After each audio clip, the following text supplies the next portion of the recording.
in the era of social media, how do you acquire new customers that want to do business with you?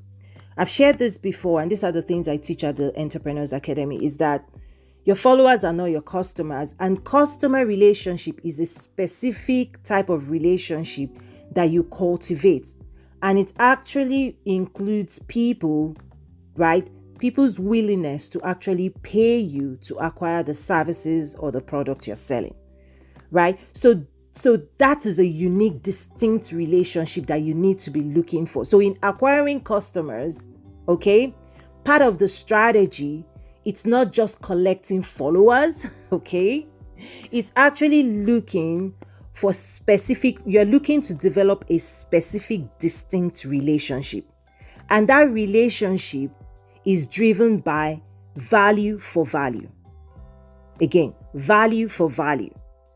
When that relationship is skewed and you're creating value as an entrepreneur, and you have followers that they want what you have. In fact, there's a matrix I teach. There are 4 quadrants. There are people who want what you have, but if they're not willing to pay to acquire what you have, are they your customers? No. The answer is no, they're not. They've not passed that requirement, right? There are people who do not want what you have, right? But they can afford it. Are they your customers? No. So when it's time to focus on your bottom line in terms of your strategy for acquiring customers, it is very important to understand that it's a specific relationship. Your followers are not your customers, but your job, right? The calling of an entrepreneur is to tell the story that converts them. And how you tell that story is another program that I've shared before. And at the Entrepreneurs Academy, you can actually access resources, workbooks that would help you define your content strategy along that line as well. So back to my article, again, most people, if you offer them something for free, and most people includes you and I, right? Because at this moment, we're on platforms that we didn't pay for, technically. The way we pay for it is we're investing hours to get, right? We're using them. Right? So when I say most people will not pay if something is offered for free, you are included. So this is reverse psychology. If you also exhibit that same behavior, meaning you're on LinkedIn, you're on these apps, leveraging those platforms, please understand that when you also extend the same offer, when you also launch platforms or services, if you offer it for free, don't hope, right? Hope in terms of, one day somebody will wake up and then offer you paid. It doesn't happen that way. You actually have to engineer your own success. That's when we go into your business model design. Your business model design must factor in the reward that you also want. Okay? How you design your business model needs to factor this in terms of the value. The value you need to present and offer must convert. Okay, so the value must convert. What that means is not just value through your own eyes, but value through the eye of the beholder. So I'm putting that in quotes. We talk about beauty in the eye of the beholder. Is that the people beholding, looking and seeing your offer, it must translate within their own hearts and mind as value worth pursuing. So let me use an analogy. It's like fishing. Depending on the type of fish you want, if you use a bait that type of fish cares nothing for, they're going to ignore, right? They're not going to bite, right? So the right value for the right segment of the customer. And there's a lot of design work, trial and error testing, that has to go in to get this right. Most new entrepreneurs assume that the first time they put an offer there out into the world, that their followers will be interested, right? So this is also part of communication. Is important in acquiring customers. You want to communicate value. Right? So what is your value? What would your product and your services deliver on behalf of the customers? Also in the article, I mentioned that, you also have to know that there are fewer people, which is what Netflix is doing, that I think will really create a negative impact over time for their business.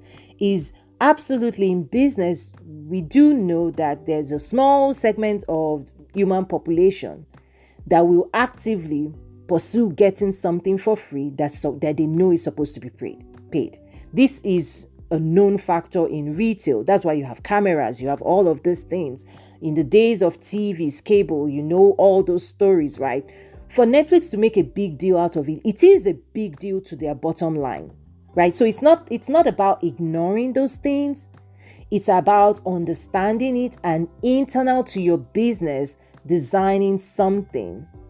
Okay, you manage it internally. You don't put it out into the news, generally speaking, in retail, because you don't call wolf.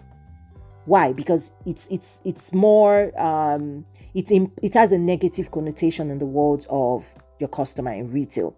So when it comes to customer acquisition, again, in social media world, value, okay, and there's a 360 business development approach we take at the Entrepreneurs Academy. There's a whole framework, workbook when it comes to your customer profile, because we actually need to understand clearly the types of customers that we believe we can serve, right? When we all start this entrepreneurship journey, most times new entrepreneurs believe they want to save the world, they can serve the entire world, right? But soon enough, you start realizing that you're not for everybody. So the first thing, as quickly as you can, is to decide and define the types of customer you believe will appreciate and value your value. You want people who value your value, because that's what I've seen, that's what I've experienced, that only those who value will invest in value. That's probably tweetable, right? Is that the conversation about is not just I believe in my value. Do you believe in the value I offer you? And do you value it enough to exchange your value, meaning payment, in exchange for that value? That's really a summary of the transaction that you should be pursuing as an entrepreneur. You believe in your value. You're looking for customers that also agree. They have to agree in the value you're projecting and you're presenting. If they do not agree, right, they're not going to buy, because people buy twice. The first time with emotion, they agree, I want this, I need this, I desire this. And then the second time is buying with their own value, money. People buy twice. Emotion, and then with money. Now, they can buy with emotion, and there may be a gap and a distance, a timeline between I want this, but I need to plan logically, right? I need to budget logically. I need to save, right? So this is also something that we need to factor in as you're building your customer acquisition strategy. Is you want people to buy into, right? There are three things they need to buy into. I teach this, right? Your brand, your story. People need to buy who you are, understanding why you do what you do, all of that, branding strategy. They need to buy into your marketing message. So what message are you offering the world? And then the third thing is your product and your services. Most of the time, people skip step 1, 2. They try to sell, right? And then there's resistance, because you and I will buy. We tend to buy when we know what we're buying, when we understand the key message in terms of what is this product and service going to do for me. So let me stop right there and just open it up for discussions. Is anyone interested in coming up? Please raise your hand if you have any questions, or if you would like to contribute to the conversation. Here's the fun facts about this session. Discussion is what will determine how long I'm going to hold the space. What I am doing here is holding space. We have an entire academy, an entire school where I teach. You can learn more at toyinumesiri.academy. Just type that into your browser, my first name, my last name .academy, and you can start accessing exclusive content right there. Okay, so that's where I spend the bulk of my time, investing in my students and my clients. That's where we do the hard work of learning how to build, grow, and scale your business. But I also do recognize that many people that follow me on social may not really have access to the deep and rich insights and strategies that my clients and customers deploy. And that's why I'm holding this space to serve. So whenever I hold a space like this, I would start, like I shared before, with providing general information, so general knowledge. And when people ask me questions, that's when I can actually become more prescriptive, right?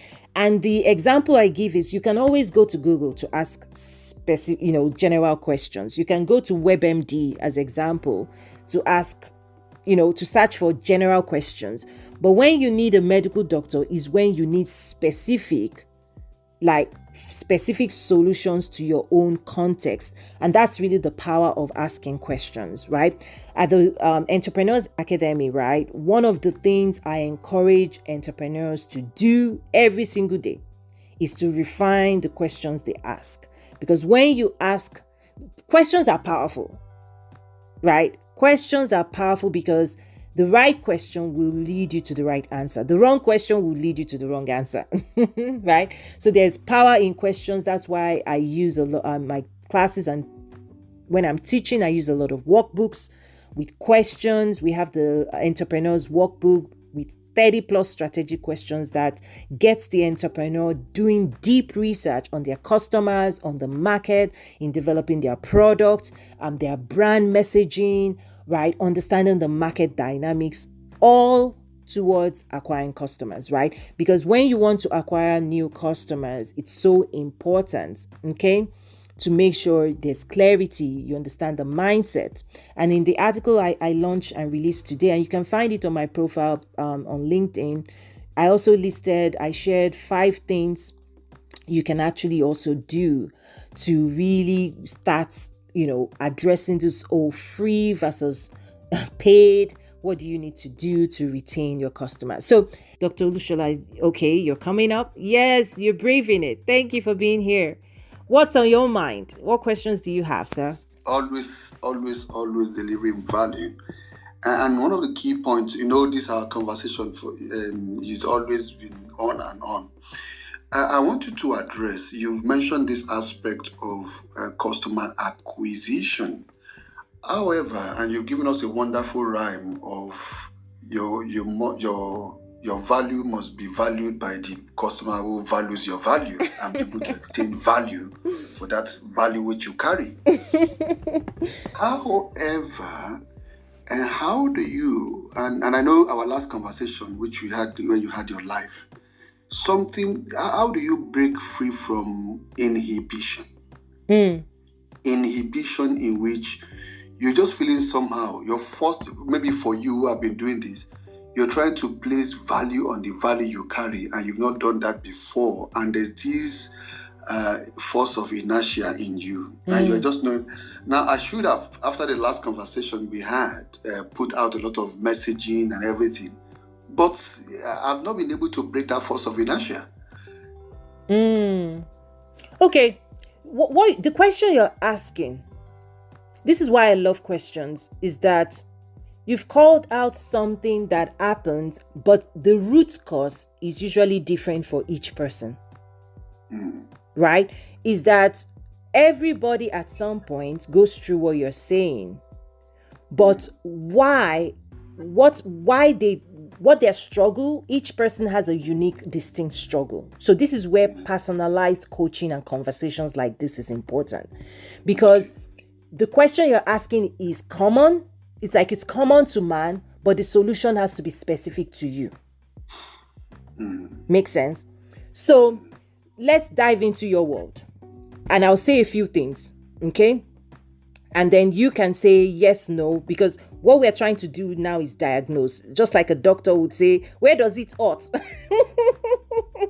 Are you having a headache? Does your shoulder hurt? Right, that's what we're going to try and do, so that we can pinpoint and find the real issue. Okay, so because I know in general what you do, you are a leader in the community, correct? Correct. Okay. You are known to be a very generous leader, correct? Correct. You are known to give freely because it's part of your calling, correct? Correct. Okay.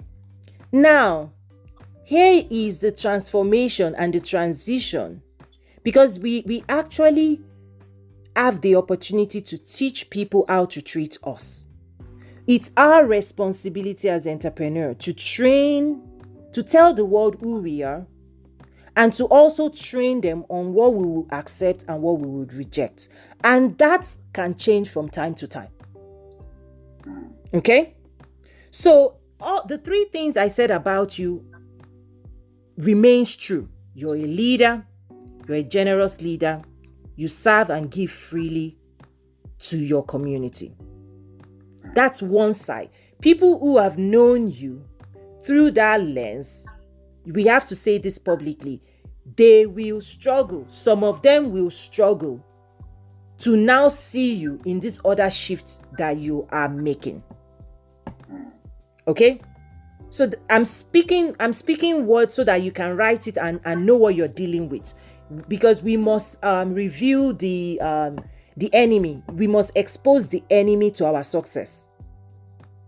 Okay, we must understand the limiting beliefs and all of the internal narrative that is actually in the way of success in business. Some of it is this, is that your community, there might be a belief, and please, again, we are diagnosing, correct me if I'm wrong. There's this realization that now if you go to the same community, okay, and you're presenting new offers, and you're saying this is paid, there is going to be an internal struggle. And that struggle, there's a spiritual side to it. There's something we call projection. Other people will project on you. Even without saying any words, you will carry their emotion instead of imposing yours. Let me stop there because I know I just said a lot. Let me get your reactions. Well, you just nailed it, considering the fact that, like I was sharing with you last time, I've done, because of the place I'm employed, we've been able to offer the service of employability across board to people free of charge. Even though I'm on holiday, but still I'm attending to people. I've attended to 2 people yesterday, today, because when the Job Center Plus refer them to me, I deal with them and we take them. So now you are trying to say, okay, now I need in my own private project, the Career Institute UK, and we've done a program in which last year it was free. It was a free program, 2.5 hours of delivering value, which it was attended across the UK and outside the UK and Nigeria and everywhere. And the feedback was quite positive. But now trying to look at, okay, what would and how would people, and you are absolutely spot on, how would that protection of, okay, I'm into the mind of the people in my community, or whereas maybe as you are speaking now, what occurred to me is that while my community is crucial, I think my community is not the only people I'm called to serve. Bingo! That's it. The people I'm called to serve are across the world. They are not necessarily, they are there in America, they are there in Canada, exactly. they are there in Australia. So my community can just mind their business, stay where they are, and go out and look for those people, which is in line with what you're talking about, customer acquisition. I love it. And that's go out there and get those people and deliver the same value. Mm-hmm. If my community now wake up and say, okay, I think this guy is offering and other people are authenticating and validating what he's doing, then they should step up to the plate. I loved discount. I should give you a discount.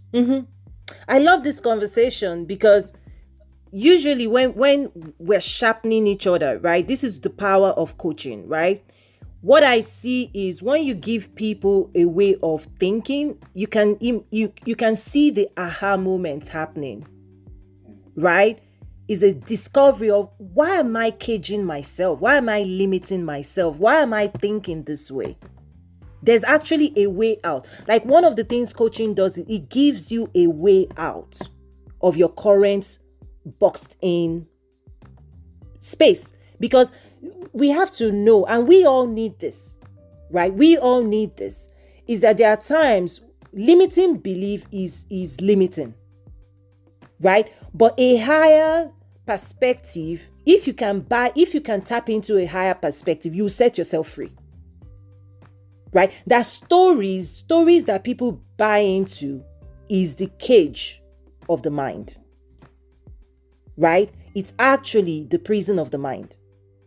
And you have to break free. You absolutely have to break free. So there are several things, there are several solutions. You just mentioned one of them, is that this value belongs where? It's global. You see? It's global. Like I come up with in my mind, my approach and what I say to myself mentally. It's global relevance with local impact. My value is global, but wherever you are localized, my value can add value to you in your local impact and make impact to you where you are currently located. And that's which is what, like I told you, mentally I've been on that shift quite a long, some months now, and particularly mastering and honing the skill of selling. Is I've spent, not when I say I spent, not as if I've spent consistent, but at least I've been able to do that. Listening to people like, I don't know if you know Myron Golden. No, you need to listen to Myron Golden, Dr. Myron Golden. Myron Golden is a coach that helps people to make a sale of $1 million a day. Here's the key. Okay, go on, sir. And so those kind of listening has helped to actually significantly move my mind away from everything is possible. It's possible to make 6 figures a day. It's possible to make 6 figures in less than in 1 hour, because there are people who are making $1 million in 1 hour of operation. Go ahead. No, I want to step into that because I want us to be careful. Let me share certain things behind the scene, because absolutely there are a lot of people out there selling different story about what's possible. Okay, what they will not tell you is what I'm about to share. Number one, entrepreneurship is a pure form mindset game, 100% mindset. Right? Your business is always going to be a reflection of how you think. Period. Correct. Which okay? is what we said last time. Right? Mindset determines your... Right. Now, the results, and this is why you need to also access my book, Mindset of an Entrepreneur, because the reason I wrote that book is because it's strategy, mindset, skill set. So, entrepreneurship is 100% mindset. Getting the results, right? Going into the game is mindset. Getting the results is skill set. You can have the right mindset. You can tell me you're going to the moon. But if you don't have the capacity and if you don't develop the skill, you're not going anywhere. You can tell me you want to fish and believe in yourself 100%. This is why it's dangerous when people listen out there to people say, oh, $1 million in an hour. Fantastic. Keep dreaming it. If it were easy. Sir? To be honest with you, I get where you're coming from. But all these points you're making, you're actually saying the same thing which Myron Golden has. Fantastic. You have been able to elucidate all those points you're making. And interestingly enough, you are saying using the same word which he uses. Fantastic. Using the same word of mindset, skill set. He added one point which you coordinated them. tool set. Strategies. That's what I call strategies. So those are the critical things he's been working on, and I think that is absolutely spot on. So I think you're spot on that, and those are the things I've been working on. And the first one, that the most important one, is mindset first. Mindset, yeah. Because if you have the right mindset, there's several fundamental things I say an entrepreneur must embrace. I try to keep it simple, right? Is when you're creating a product, you want to make sure the product has value, right? There has to be clarity. You also have to understand you have to sell your value. Meaning, even if you produce the best thing in the world, and I want to welcome Miss Laura to the stage as well. Even if you produce the best product in the world, part of fundamentals of entrepreneurship that I teach is you will market it. Because the reward, right, the reward only comes when people know your value and when people agree. And the more people that agree that what you've created adds value to them and they're willing to reward you, meaning exchange, transact with you, the more reach. So this is where we talk about reach, right? How big is your reach? If you have small reach, it's like the sample size, right? If conversion is 2% of your reach, then that's 2% of potential growth. But if you want to grow faster, these are business growth strategies that I also teach and help my clients through. Part of business growth strategy is when we've done every other thing, 360, right? Part of it is you expand your reach. And 2% of 1,000 reach versus 2% of 100 reach is different, right? Is that you want to always go after the percentage of a global reach. So anyway, that's another mathematics.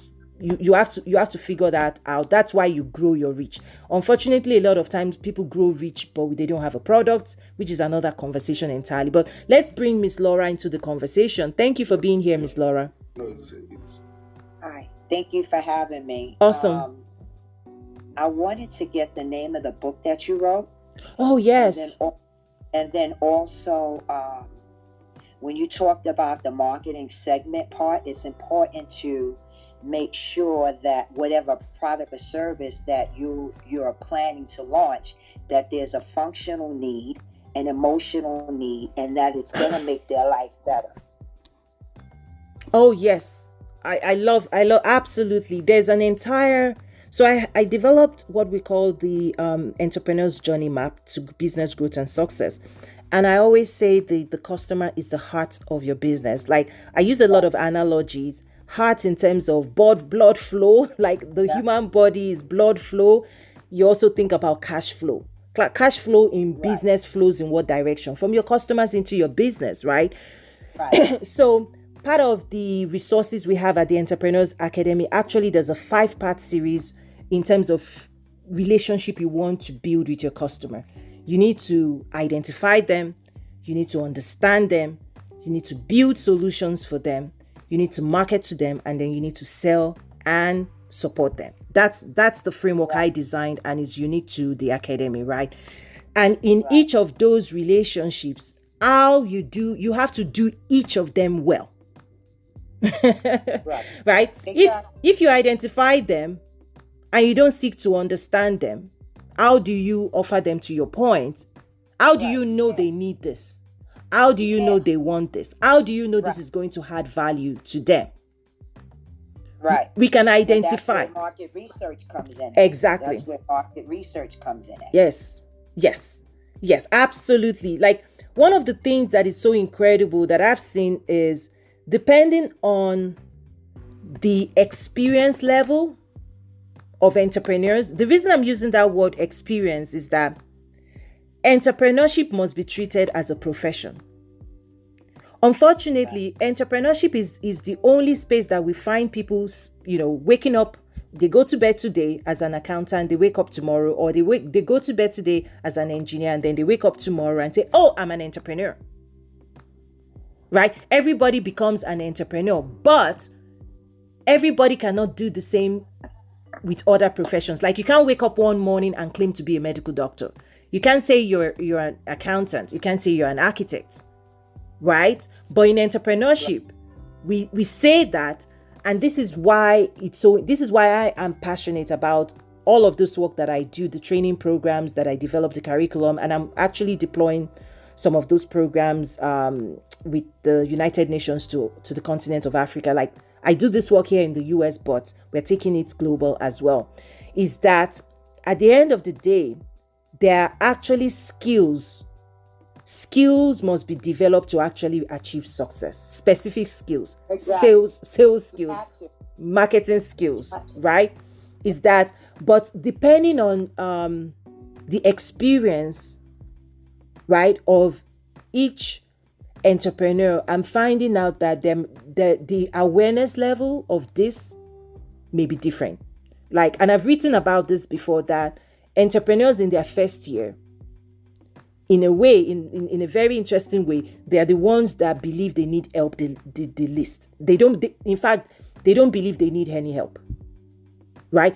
Because that first year, we have so much drive, we have so much energy, the vision is clear, right? We launch out with a lot of assumptions, and those assumptions, they're driven by what you see on Instagram and the stories out there, the flashy side of entrepreneurship. And one thing I always try to tell new entrepreneurs, please spend time in person with real entrepreneurs, right? Don't just take what you're seeing online, right, as the reality. Entrepreneurship is painful. It takes time to develop those skills. But once you become a master, that's when we actually start seeing the result. This is why I teach. This is why I encourage people to invest significant time in not just information, but actually taking time out to practice, to perfect the skill they need to win in business, right? All the results that we all want, the money you want to make, the success you want to achieve, the amazing lifestyle you're dreaming of, the lifestyle of the rich and famous, right? That is promised. Okay? Right. The question we must ask ourselves, who do I need to become? Who do I need to become? What skills do I need to develop? What strategies do I need to learn to be able to achieve that level of results? Like, everybody wants the harvest season, when you see a farmer reaping the rewards of their labor. Okay, that's when people say, oh, I made this amount in a day, in 1 hour, I made this so much money. What they will not tell, most will not tell, is the 10 years prior to that of the sowing, right, before the reaping, of the seasons of tilling the ground, preparing the ground, building the right structures. Yes, ma'am. Yeah, preparation. Yes, absolutely. Yes. And feel free to introduce yourself, let the people know what you do, and then I'll also pass that on to Dr. Olushola as well. Go on, Miss Laura. Okay. Well, currently I work for American Express as a marketing associate. I'm also working on my master's degree with Liberty University online. I'm studying my Master of Science in Marketing and Digital Advertising. I will be finishing in May 2023. And I have 4 more courses to go, and I'm really, happy about that. I also have a side business that I started. And what has been a real challenge for me, and I know you said it's a mindset, that employee mindset to jump to an entrepreneur mindset. That has been a great challenge with me in retrospect, and then juggling all the balls in the air that I'm juggling, because I'm also active in my church and with volunteering in the community and stuff like that. So that has been my challenge. Okay. Wow. Thank you for that. I'm glad I asked you to introduce yourself as well. So here's one thing I would say. I'll give you some positives. Okay. What I'm hearing from you, and you may not see this already, but what I'm hearing from you, you're actually someone that you are actually in practice for your greatness. Okay? Is that you just explained the different dynamics of the different things you have to manage and juggle. Here is the truth. more is coming.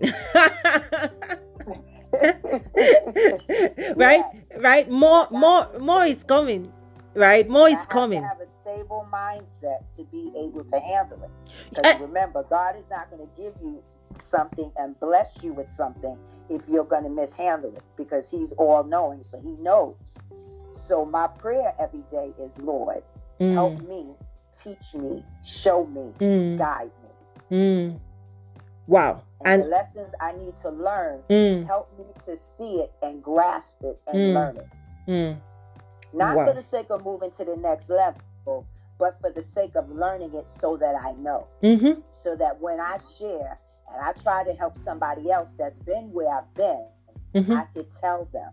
And I could be authentic. Because sometimes people say they relate to you and they really don't, because they never experienced it. You can't tell me about domestic violence if you've never experienced it. I don't care how many degrees you have. If you haven't been in it, you can't tell me about it. Wow. Because you haven't been in it.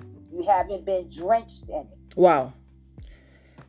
And what you're saying, here's what I know as well, as also as a believer, is that when you've been found faithful, whatever it is you're putting your hands on, whatever your hands finds to do it well with all of your heart. One thing that I know 100% to be true is that more. Right? Do that with all of your heart. Use it as an opportunity to practice and to build capacity. It's like being in the gym of life. If you see someone that has muscle, that is packing muscle, you have to know they've pulled some weight, they've done some things that an average person is not willing to do in the gym. That's part of what God expects of us that He will not do for us. Right. He is not responsible for doing this, being in the gym and practicing and discipline and the capacity develop. But we works. Right, but do you know what God will do? God will give you the vision. Right. He will give you he will give you a glimpse of where He's taking you. Right. And the expectation is, if you can see this, then prepare. But most people are not preparing. They think they'll go to bed and magically, without doing nothing, they're going to grow muscles, and then all of a sudden they can pull the responsibility that God says is coming to them. And that is how. Don't work like that. No, that is actually like that. That's being delusional. Right. Well, I was going to actually say it in a nicer way, like people disqualify themselves when they don't prepare. See, the thing is, whatever we desire in our heart is already done, because Jesus already took care of that. Now we have to put our faith to work. I can't expect someone to say, I'm looking for a job, and I'm sitting home and I'm not doing anything to find a job. And Preach saying, it, sister. Lord, drop the job. Let somebody come knock on my door and just here. Wow. An envelope. It don't work like that. Faith and work goes together. He said, I will make your way prosperous. He said He would. He didn't say I might. He said I would. But there's some terms and conditions that we must meet. And if we don't put in, how do we expect God to put in? True. If he put in and we don't put in what we supposed to put in, one, we're gonna make a shipwreck. And possibly go down even further in the barrel than what you were. So that's why it's important to get wisdom and direction. And once I can get that wisdom and direction from Him, what to do and obey it, I know I'm gonna be good. I'm not saying I like what He say to me all the time that I gotta do, but okay, God, I'll do it. I love this. I know that I'm going to be a winner at the end. I love this. Obedience is better than sacrifice. I love this. Liberace say, I did it my way. That don't work. Yeah, this is. You're a kingdom-minded person, and you want God to order your steps, and He already told you in Jeremiah 29:11. I know. God said, I know the plans I have for you. You don't know them, but I already know. This is, yeah. give you good success. That was the promise. He didn't say I might. He said he's going to do it. Now, do we have the faith to do it and to trust him and to keep on working till the vision comes to manifestation?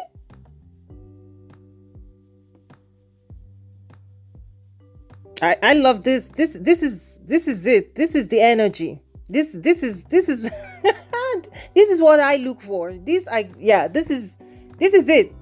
Game time, game on. Like one of my programs at the Entrepreneurs Academy is called the Game Plan 12 Strategies for Winning in Business. Like no excuses. But there's also something you said that I want to share some insights. I've written about this before. I just found the article.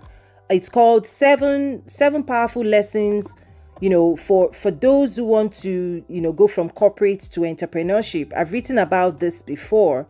7 things you have to do, right? Because part of the mindset adjustment from employee mindset to, employer entrepreneurs mindset is, I use this analogy. It's that because I also went through this.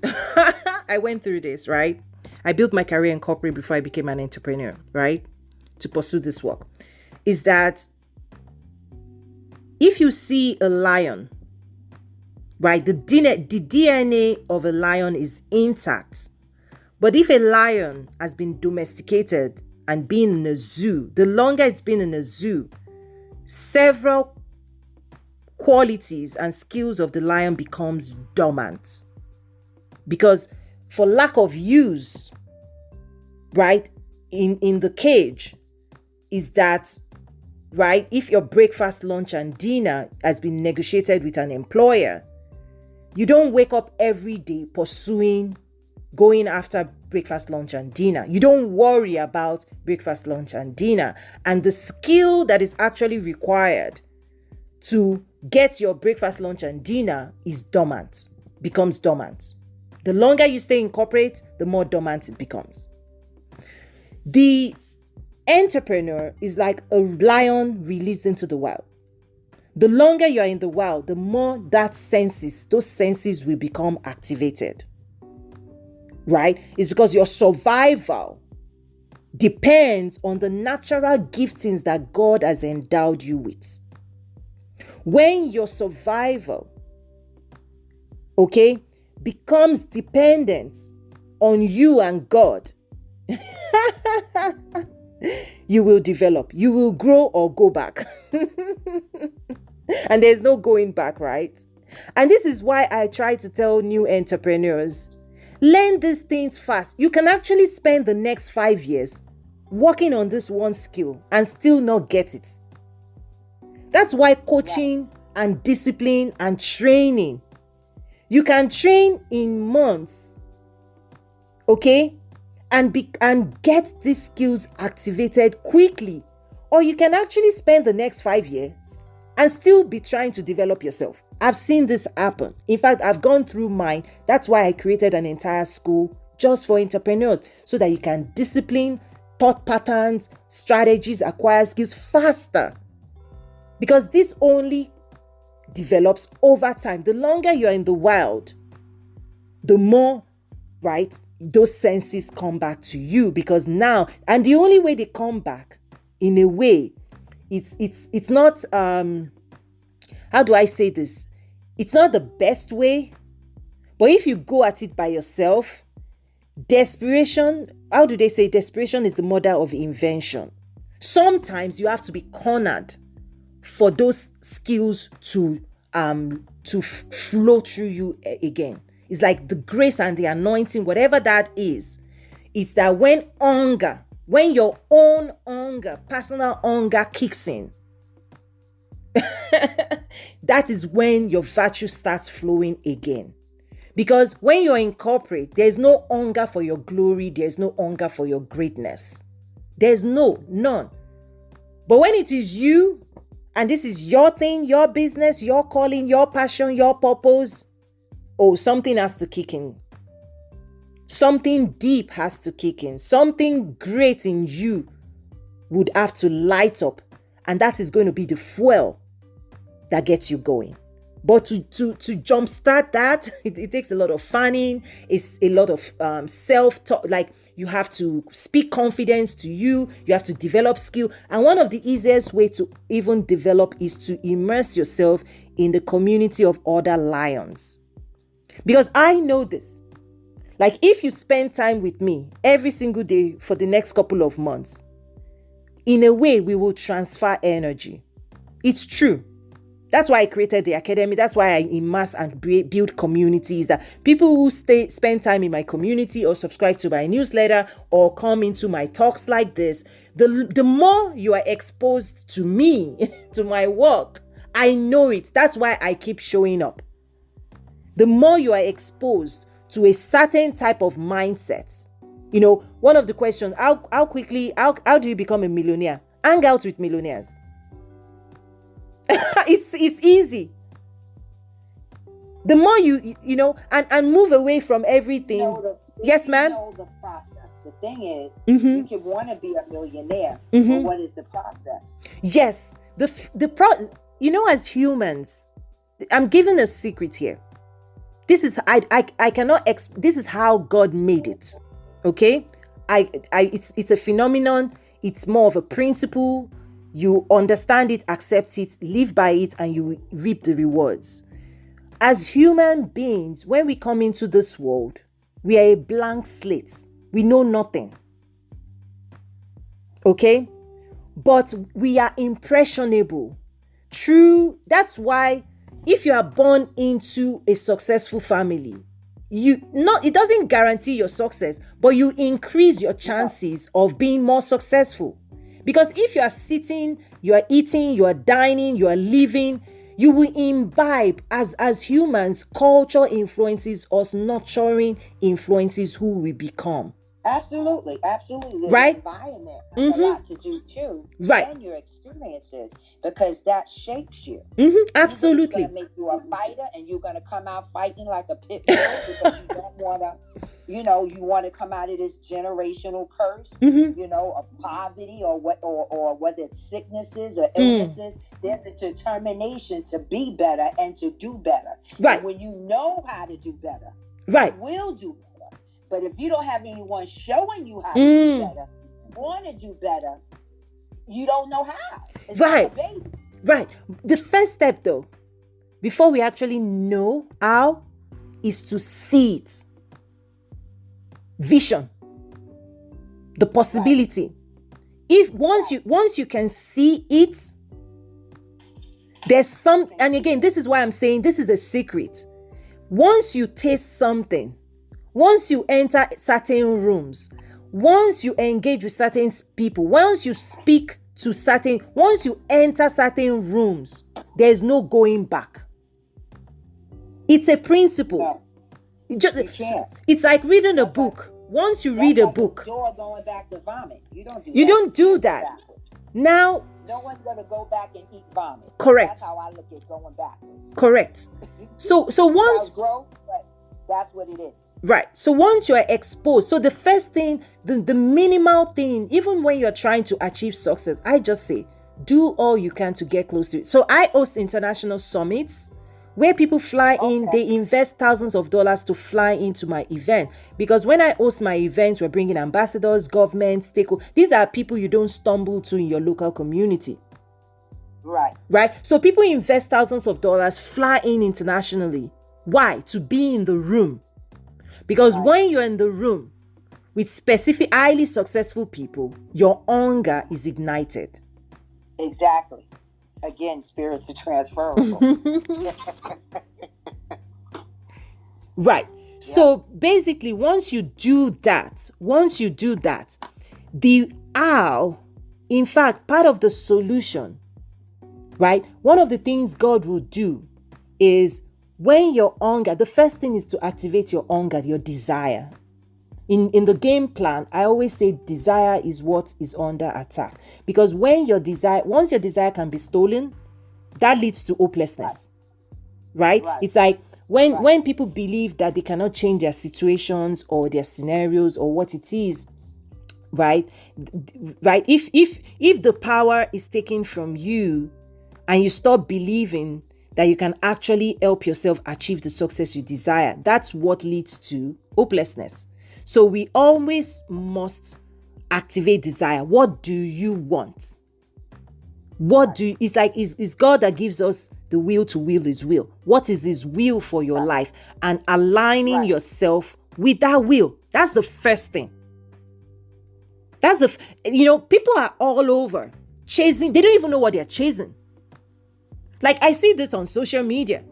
People are picking up crumbs. They are eating from plates that would do them wrong. It will do their soul wrong.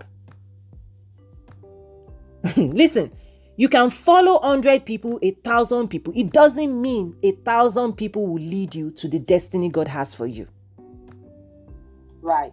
And I see this on social media. I see this everywhere. A little here, because there's no clarity. Where are you going? If you want to become a medical doctor, you're not going to go to 1,000 schools. No. But then if a person does that, then their mind is not stable and they don't know. Thank you. Isn't that what God said? A double-minded person until you see God as your source. And if he guides you to a location, to a coach, to a leader that can help you go from point A to point B, but you refuse to submit and surrender to yourself to that, then that's on you. Thank you. You take the horse to the water, but you can't make him drink it. Exactly. And I see this and I'm calling it out because it's one of those things that I know we're talking about customer acquisition, is that there's actually a way, there's a better way. And there are people, there are guides that God has positioned to lead people on those specific journeys. But when people... Yes, absolutely. Right. Absolutely. Right. And that's what I believe. And that's why there are certain relationships that I hold on to dearly. And over the years, I now see why. Because those relationships were extremely important to what was coming. But many times, people do not understand that relationship is very important to actually achieving success in business as well. Right? So I'm going to... Thank you so much. I really did enjoy it. Like I shared before, when questions are asked, this gets more fun. The conversation gets more meaningful and dynamic as well. So I'll start wrapping up. And I want to thank everybody that has joined today's conversation. Please don't forget. I'm sorry. Don't forget to give me the name of your book so I can get it. Yes, it's Mindset of an Entrepreneur. It's currently available as a downloadable ebook in the academy. So I'll take note of, I think, let's see if we're connected so I can message you. I'll follow you and then I can message you. But it's Mindset of an Entrepreneur, and we're going through publication as well. And there's a private discussion room around the book. I've held some sessions at the academy on why the book is important, and so I'll make sure I get that to you. I already have your profile pulled up. Yeah. I appreciate that. Thank you. This has been very enlightening. This was destined because I'm actually working and this popped up on my phone and my spirit said join it. Oh, wow. And I did. Oh, thank you so much. And there's more resources. This definitely was a divine connection. Oh, wow. I'm glad. I'm so happy. Absolutely. Yes, and then my website, toyinyumesiri.com. That's my personal website. And then the Entrepreneurs Academy, where you can also access more resources and articles and courses and programs, is toyinyumesiri.academy. So it's called the Entrepreneurs Academy, and that's where I teach my members how to build, grow, and scale their businesses. There's a lot of strategy. I serve as a strategist at Fortune 1 before I became an entrepreneur, and I teach these principles to my clients and members as well in terms of the how. And there's a roadmap. There's also a roadmap you can tap into at the academy as well. Thank you so much again. I really appreciate those who have listened in. And thank you, Dr. Olushola. Always a pleasure. See you around again. God bless you all. Thank you, Bernard, Olajide, Jessica, and Jenny. God bless you. Have a great day. Bye.